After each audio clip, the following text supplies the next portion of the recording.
Hi there, it's Kevin with RogueDeckBuilder.com. Want to apologize in advance for the audio that is not as good. Let me see if I can adjust this. I'm using my backup audio.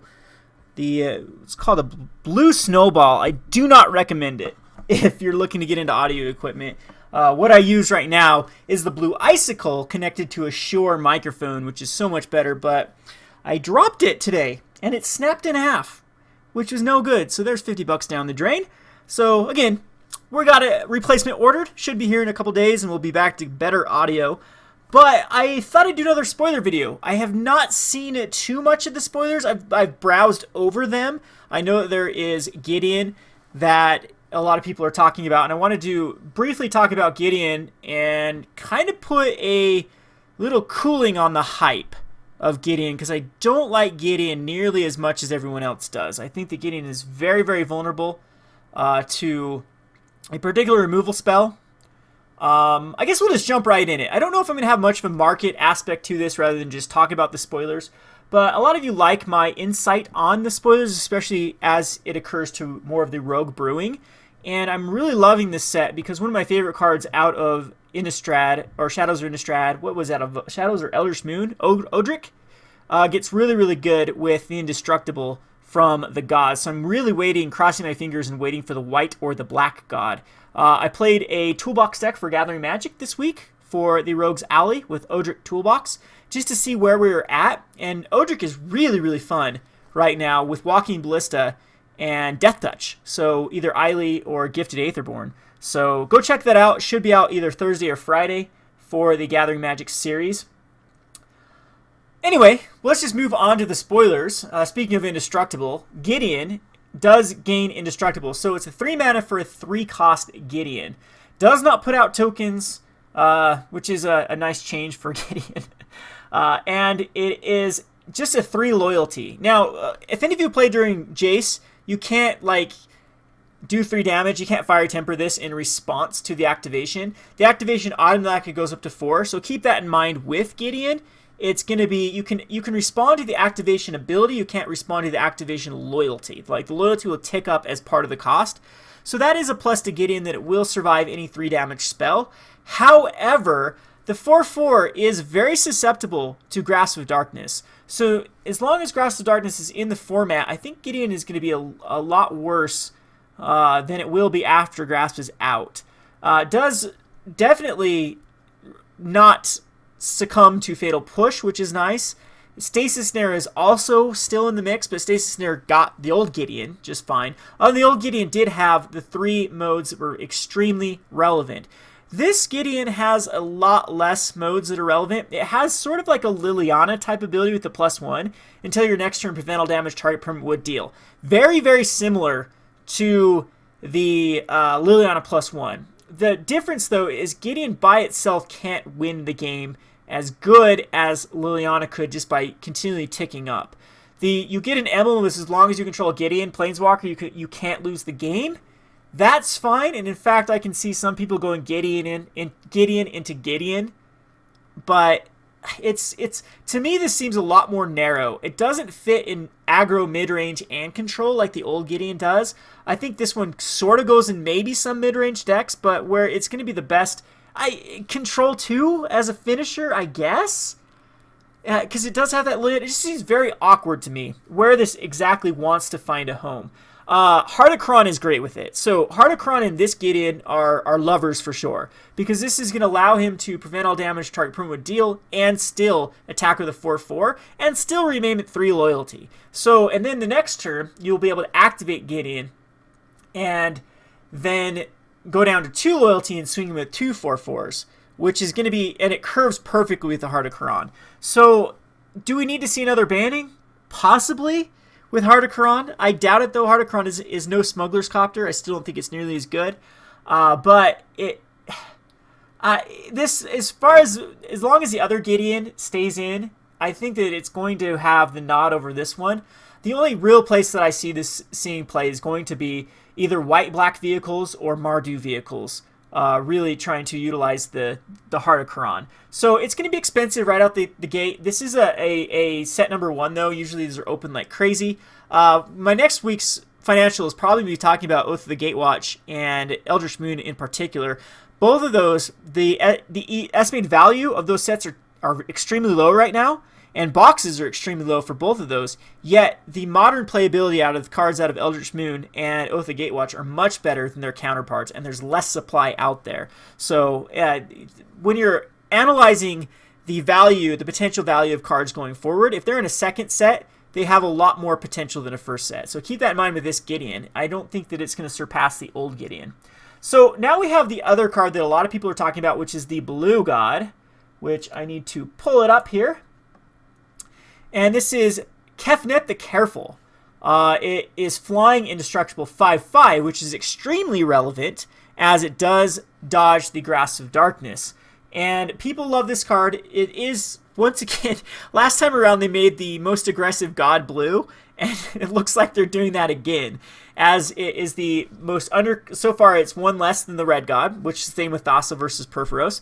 And it is an aggressive creature rather than like a controlling creature, or if you compare like Thassa to some of the other gods, Thassa was insanely aggressive. And so Kefnet is very similar to Thassa. It can't attack or block unless you have 7 more cards in hand, but it does have this nice little trick to draw a card, and then you may return a land you control to its owner's hand. So then you can return a land to your hand. So if you have 5 cards in hand, it's an easy way to get back up to 7, and then attack in with the Kefnet the Careful. But those are quite awkward restrictions with the card. So I'm not sure how well this is going to fit into any particular strategy at the moment. It is a 5/5 for 3 mana though, so I mean, in certain decks that want to crew vehicles, this is a very easy way to do so.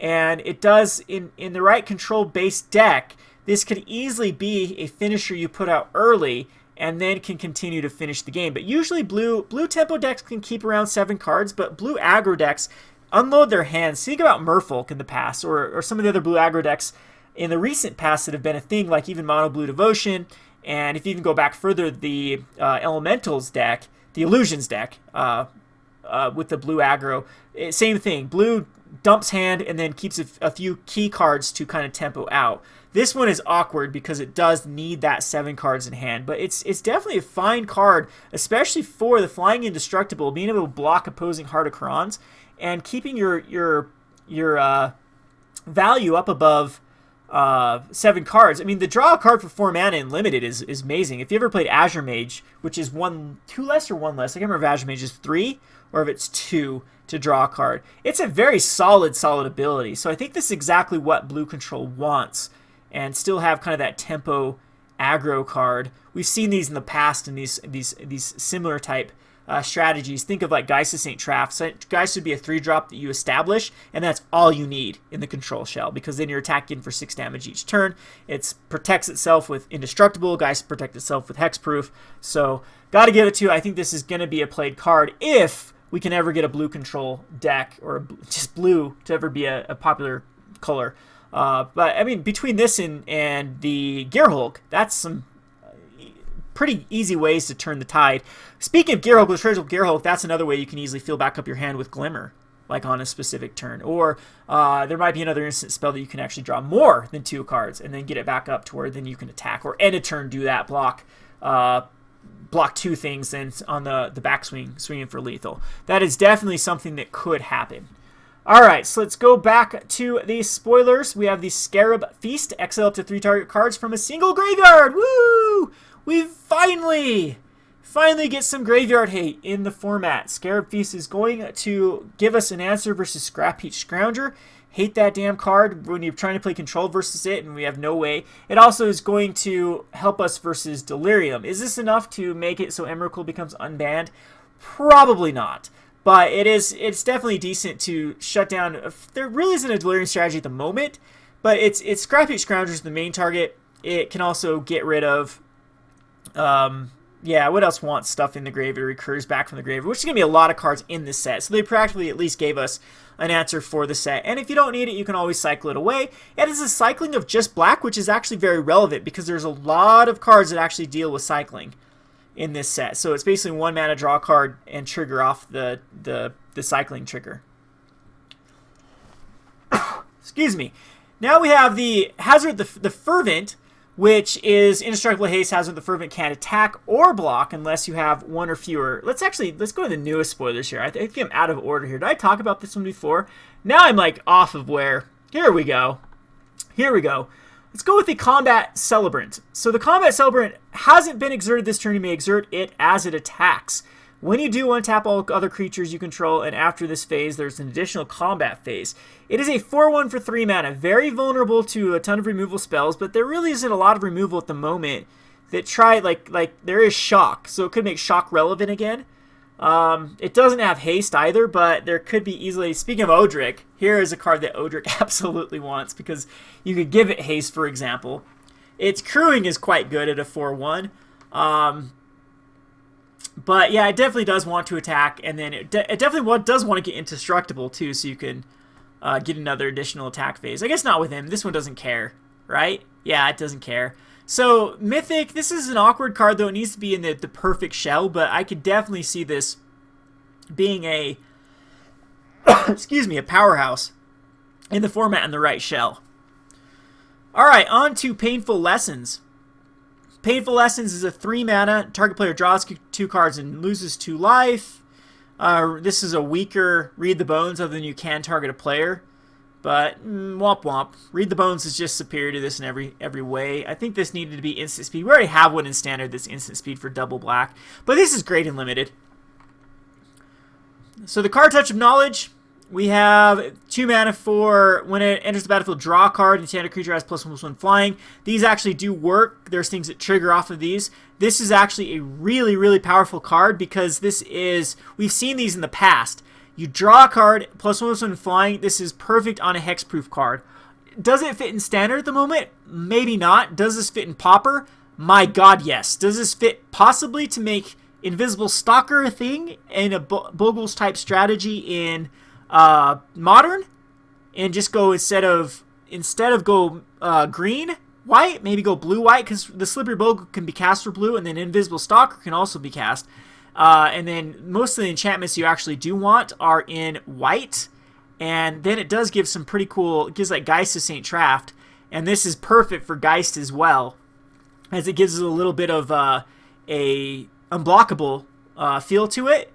So this might be the card that actually does push that shell and forget about green. I mean, green does get some cool cards for sure, but beyond like Rancor and another one of the Umbras, I can see the argument for just going into blue, and it has another 1-drop in green.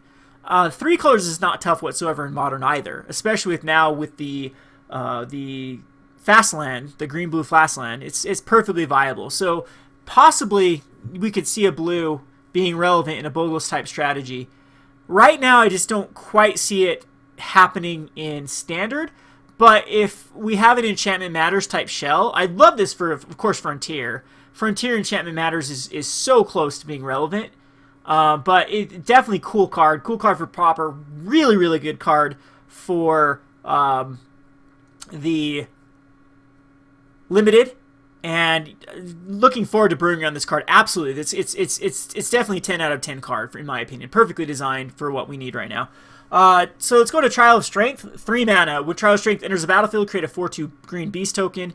And when it enters the battlefield under your control, return. When a Cartouch enters the battlefield under your control, return to your hand. That seems pretty powerful as well. 4/2 beast tokens over and over and over and over for just 3 mana. And then you can just keep bouncing this. So anything that triggers off an enchantment entering the battlefield, too, can use this. That is not bad. Speaking of Bogles again, this can't go in the Pauper version, but in Modern, a 4/2 is not that. I think 3 mana, you don't just want an enchantment, but a 4/2 beast helps you protect against those sacrifice effects like Liliana. It could be a sideboard card. Would it gain any sort of nod over Voice of Resurgence? Probably not. Voice is usually the key card to protecting your own Bogles against sacrifice effects. It's a stretch for Trial of Strength, but I don't know. You get the right Cartouches, then, or is that how you say this name again? Anyway, I think this is a great card too. Very, very. I like things that give me the option to synergize with other stuff. Of course, if you've watched my channel for a long time, you know that. All right, so the Cartouche of Strength, 3 mana, enters the battlefield. You may enchant. Oh, the enchanted creature may fight. When Cartouche of Strength enters the battlefield, you may have enchanted creature fight target creature an opponent controls. Gets +1/+1 and trample. Okay, so again, it gets value off of that. 3 mana is more of a stretch than 2. But again, it's another way you can rinse and repeat if you have any way to return it. +1/+1 and trample is fine for a green deck. It is something that is really cool. I'm thinking with even Electrostatic Pummeler or Bristling Hydra. Bristling Hydra, of course, can get hexproof too, and so can fight something down and get trample. And one of the problems with Bristling Hydra is it does not have trample, but the 3 mana is night and day over 2 mana in standard. That is quite the investment to put on it. So Long Test Cub too, this could be a decent little in that same deck, but you could start to see more of an enchantment based route with the Electrostatic Pummeler type deck. Speaking back up with the Combat Celebrant, same thing. Electrostatic Pummeler and this card actually do seem quite good together. Alright, so the Trial of Zeal. When Trial of Zeal enters the battlefield, it deals 3 damage to target creature or player, and when it enters the battlefield under your control, return Trial of Zeal to its owner's hand. So it's just another spell or enchantment that can actually deal some damage over and over. Probably a reason why the Felidar Guardian is gonna need a ban, I would say, with the Saheeli. It's too bad, because Felidar Guardian without Saheeli would probably be fair.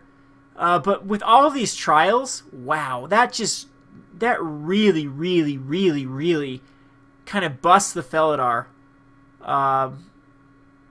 Jeez, yeah, I don't know. Maybe the over Oath of Chandra you wouldn't want to, but now it gives him another target after it rotates. So, I don't know. I think it's too much. The card is too good at the moment, being able to flicker anything, any permanent. All right, the Cartouche of Zeal. Enchanted creature gets haste and a 1/1. Oh, and when enters the battlefield, target creature can't block this turn. Oh my, oh my, oh my. So we had this card before, didn't we? This was, what was this card called? And it did see play, and I loved it in a heroic deck because it gave my card haste, which is exactly what I wanted the card to have, and +1/+1, and a creature cannot block. Insane card. I think the heroic in Pauper might be able to. This is just another one. I was waiting for like 1 or 2 more spells, and this might be the card that gets the job done. Because you put it on the Hoplite, the Satyr Hoplite, or the other 1/1. Jeez, I can't even think of card names. The Akron Hoplite. They're both Hoplites, right? Akron Crusader.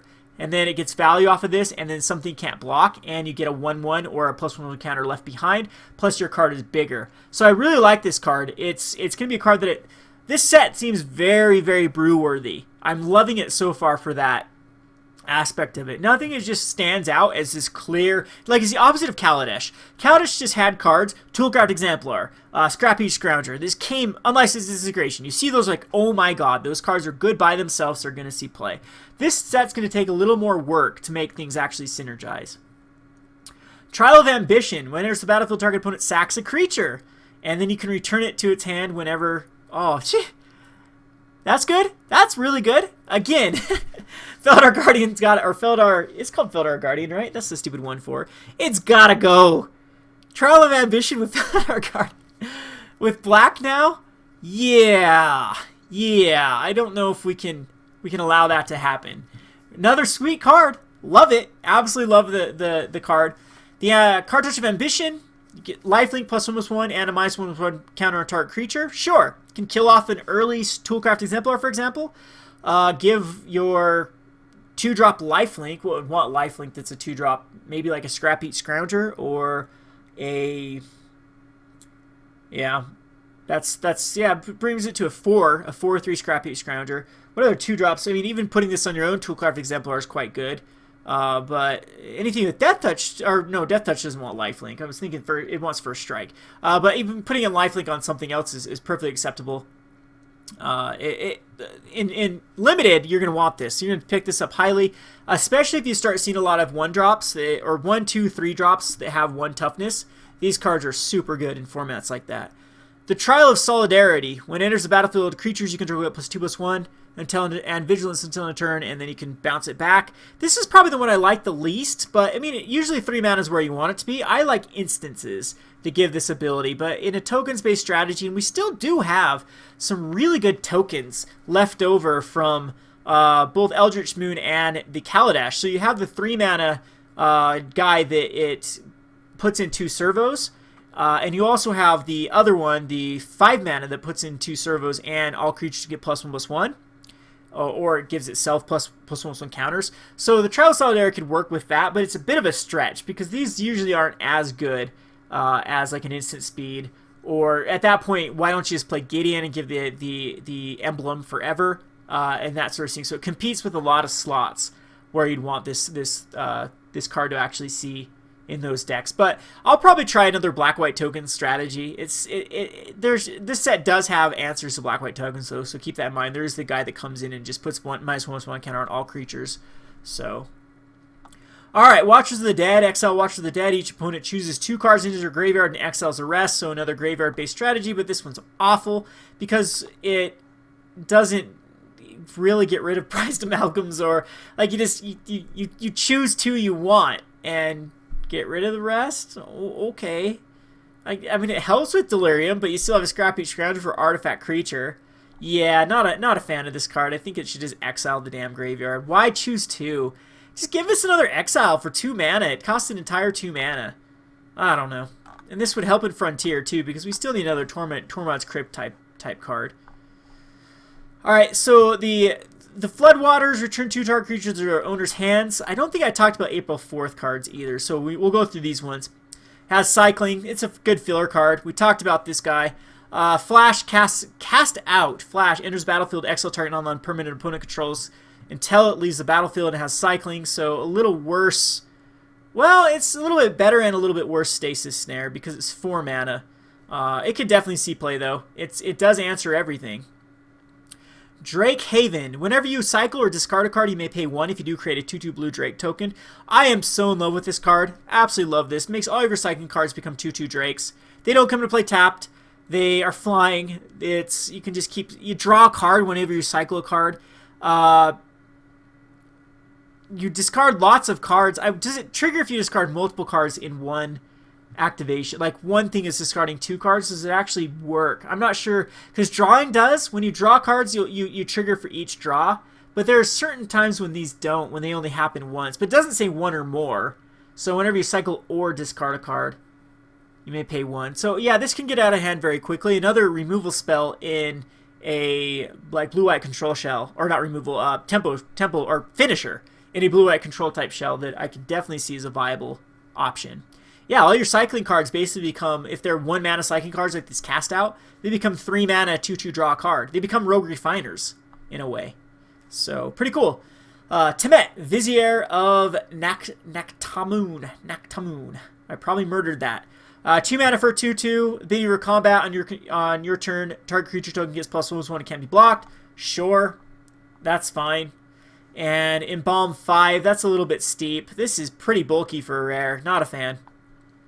Chandler Initiate, this is the other card that everyone is talking about. They're saying this card is super good. They've already put combos with it with the Druid, that you put a -1/-1 counter on it to add a mana to your mana pool and untap it, and therefore it goes. This is pretty good because you can know how to.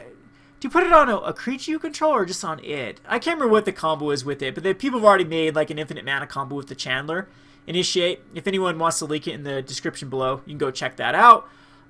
It's decent. The problem with this is you eventually run out of mana, so you can use this 3 times. So if you're trying to go the late game with like producing a lot of mana, the cool thing about this is a 2-drop that adds mana and becomes better. So after you've activated it 3 times, you were left with a 3/4. And it does add any color of your mana to your mana pool, but it starts out as 0/1, so very vulnerable. It's fine though. I wish we'd get another 1-drop mana producer, but they've said that it's never going to happen again. So anywho, Decision Paralysis, 4 mana, tap up to 2 dark creatures. Those creatures don't tap. Okay, this is basically just the. It could see standard play just because it's a torrential Gearhold target, but probably not. This is a great limited card though. Essence Scattered, this will see standard play. It's a great way for the Feldar combo to at least counter that aspect of it. It also counters Rogue Refiners. 2 mana is where we want to be. We kind of already do have the 2 mana counter a creature spell. We converted mana cost, 4 or less? Horribly Awry, but at least this counters Torrential Gearhulk, so it curves quite well. And I think that's with Horribly Awry, a lot of times it hasn't really fit in a lot of decks, where I think Essence Scatter will fit better. Traditionally, this does see standard play in at least sideboards versus heavy creature-based decks. And all of the monuments are really cool. The Rona's Monument, green spells cost 1 less, or green creature spells, and it has the most relevant one because green is the creature-based deck. And then whenever you cast a creature spell, target creature you control gets +2/+2 and gains trample.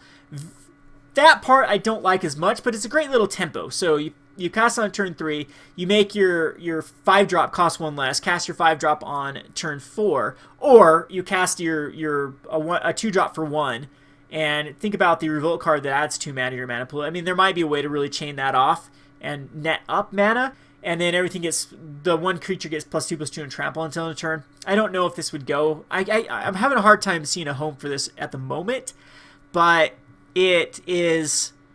I mean, you kind of think of like Ornithopters too. 0 casting cost cards are relevant with this particular ability, as it can get +2/+2 to something. But I'm not sure. I'm not sure anyone wants to use like a Paradoxical Outcome to return Ornithopters back to the hand just to recast them to give something a bunch of +2/+2. But I mean, it's there. The option is there, and I'm sure someone will figure out that combo and try it. But that won't be me. I think the Monument is kind of the most awkward ability out of all of them. The Hazardous Monument has a red creature spells cost 1 less, and whenever you cast a creature spell, discard a card, draw a card. Pretty sweet. I mean, it gives kind of the instant neonate ability. You could see this happen in a Madness Shell. It's a very good Madness Shell because, speaking of instant neonates, it's a way to get another discard draw. But I think that they have enough of the discard outlet as it is, and you still have to cast a creature spell, which some of the Madness cards are hard to cast because you have to spend mana to madness them, and this is just another card you'll have to do that. So it does reduce the spell cost, and yeah, we'll have to look more at this and see where this would fit. Keep in mind these all are legendaries, so you can't stack them. Bantu's Monument. 3 mana, black creature spells you cast cost 1 less. Whenever you cast a creature spell, your opponent lose 1 life, you gain life. I love this card in Commander. Very, very good card in Commander. In like Karlov or Eiley, where you can go heavier creature based, you get some value off of casting everything. It reduces them. It can reduce specific commanders, especially commanders who've gone back to the exile zone. They'll cost at least 1 less. But in standard, you can play a tax-based deck, and there are now with like Combo and the Callista Healer, and there's another one that does a very similar ability to this. Whenever an artifact dies. No, that's higher up. Isn't there a low mana cost one that does a very similar ability? But anyway, it's value, and it's very good in limited. You should not pass this up in limited. It's gonna be a great card. So I can see this hitting standard play. And what cards do we want to ramp out? This really helps ramp out the Herald of Anguish. The Herald of Anguish you can tap the Monument to help cast it, as well as it's going to reduce its cost by 1. So it might, and those type of decks actually do chain off a lot of creatures. It doesn't work off of creatures. It's casting a creature spell. It's not entering the battlefield, so you're not going to get like the tokens. But they do chain off a lot of creatures in that particular deck. So in a green-black, kind of my green-black token-based deck, where I like to tax them with I'd like to tax them with like the Westville Abbey, triggering off the whenever a creature dies, opponent loses a life, you gain a life. The Zulport Cutthroat. That's the card I was thinking about. This could be another card that I could put in that deck. I mean, it reduces the cost of Zulport Cutthroats right there, reduces the cost of all the other black cards from then on out. I typically like to be heavier green in that type of deck though, but I mean, you could go a white based deck and really chain off with these type of cards. So Oketra's Monument, 3 mana, white creature spells cost 1 less. Whenever you cast a creature spell, create a 1 white creature token with Vigilance. Really like this card because it's just pure gas. Every creature spell becomes another white warrior. Perfect. I think this is exactly what a white deck wants with the value. It brings a kind of a token-based strategy back. I mean, there's plenty of cards that are very token-esque. So think about the guy that gets plus either the Fabricate that either gives gets a +1/+1 counter or creates a token, and then gives all creatures +1/+1. Perfect with a card like this because it ramps it out. In fact, it curves perfectly because it's a 5-drop. So you go 3-drop into a 4-drop, and then you can have, at that point, you'll have at least 3-4 creatures that have the +1/+1, and yeah, that's quite good. And there'll be at least 2/2s. Kevnet's Monument. Blue creature spell costs 1 less whenever you cast a creature spell. Target creature opponent controls does not untap during its. It doesn't tap it though. Target creature an opponent controls does not untap. That kind of sucks because it doesn't tap it. I think this is by far the worst one out of it. The thing though that blue usually typically wants artifacts in a lot of these type shells, and so this one could pair with like, oh, here's an artifact for the Inspiring Statuary to help us actually cast other creatures, and then you can keep things indefinitely tapped down. Sure. I can see that, but I think it is the weakest one out of all of them. Scribe of the Mindful. 3 mana, sacrifice Scribe of the Mindful, return target instant sorcery card from your grave to hand. I would have just preferred the Archaeomancer, but sure, I guess. In a Graveyard Hate, with Graveyard Hate 2, this is going to fall victim just to people happening to have Graveyard Hate in their hand. So, not big. It's a common, though. Nothing too shabby about that card. Onward Victory. Target creature plus X+0 and where X is its power. Ugh, here we go again with the stupid Electrostatic Pummeler. Does this allow it to go into green-white? Possibly, because Onward and Victory worked very well with Electrostatic Pummeler. Other than that, it's a sorcery. They made it a sorcery. Target creature gains double strike. Sure, though, I'm sure there will be some Electrostatic Pummeler budget decks in white and red, because now you get Built to Last and Built to Smash in the same deck. Green just allows so many other pump spells, but again, there might just be enough now for this to work, because Onward is very, very busted with the Electrostatic Pummeler. Another thing, that green is the main energy, so I don't know, you'd have to go into a shell of, and maybe Victory they don't even need to splash for, because you just get the, between the Servant of the Conduit and the Aether Hubs is enough to actually flashback this Victory, which is fine because you don't have to rely on Victory. It's just kind of more gas. So Onward, I think that's where it actually fits. It's just the green-red energy strategy. Maybe an Aether Hub slash a fast land, a red-white fast land, and it makes it so you can have a little more range with the deck. Tall Crop Elite, flying. When you exert it, creatures you can go +1/+1. It's going to be insanely good in limited. Very, very good card in limited. Because it will allow you to attack into that lethal on that specific turn where you need it to exert. So, really cool card for that. I don't think it's standard playable. Of course, it'd be competing with Gideon. Exemplar of Strength. Enters the battlefield, put -1/-1 counters on target creature you control. And whenever you attack with it, you can remove a counter and get +1/+1. So, eventually, it'll be back up to a 4/4. It starts as a 1/1. Attacks in, it will be a 2/2. Decently limited strategy, gains life. Not bad at all.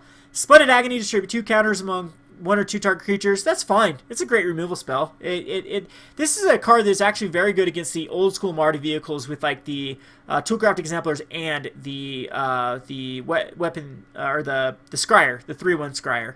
So it could see standard play. Very, very good and limited. Consuming Fervor, another pump spell for the Electrostatic Pummeler, except that this was pretty bad for Electrostatic Pummeler because it would only get 1 chance.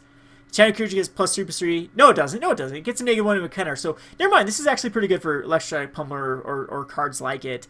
The Voltaic Brawler, for example, because it will attack in for what? So 4/7 damage and then 6 the next turn. So it's fine. This was, what is this? Unstable Mutation. Color shifted over to red where it should have been. Yeah, this is exactly what Unstable Mutation used to do. And any card where you actually want -1 counters, this could actually combo off. Speaking of which, it could combo with the Druid. So, to allow it to add more mana. I don't know if you'd want to put it on that, but I mean, just food for thought. Alright, so then we have Prepared Fight. Untapped target creature gets +2/+2 and has lifelink until turn, and then target creature control fights target creature you don't control. Is that instant? No. Sorcery, instant sorcery. So not bad. It's a total of 5 mana or 6 mana is what it'd take to utilize this to fight. Kind of weird at a rare. Seems like more of an uncommon type ability. But +2/+2 and lifelink is kind of cool on a creature removal, and then you get later on you get value. It's fine. It's a fine card. And then we have another unreadable card, which is Lay Bare the Heart. Target opponent reveals their hand. You choose non-legendary non-land card, discards it. That's fine. It's definitely an option instead of Transgress. Transgress does exile, but it can actually get 1, 2s, and 3s, which Transgress cannot do. So it's fine. It's going to give us more of a kind of a proactive way to break up the combo, the Saheeli combo. And I think I've talked about the rest of these. I think we got to here last time with the Sacred Cat, Lifelink, and Bomb. Kind of cool card. A great limited. It gets a 1/1, then you can get a 1/1. Reminds me of Doom Traveler. Really reminds me of Doom Traveler. I like this card. So never underestimate the 1-drops that get value. Everyone look at Toolcraft Exemplar, for example. Or not Toolcraft Exemplar, 3-Bit Inspector, for example. So do not write this off. There it is. There you have it for the spoilers. A little over 35 minutes for this. I hope I didn't bore everyone with my in-depth analysis. Comments in the comment section below of what your favorite card so far is. I'm really liking these trials and these Cartouches. They're great. So far, the set is looking out to be a phenomenal set. As far as brewing is concerned, we just need to deal with the problem that this is with Kaladesh, and Kaladesh is just a cancer of the set. Anyway, this has been Kevin with RogueDeckBuilder.com. Thanks for watching.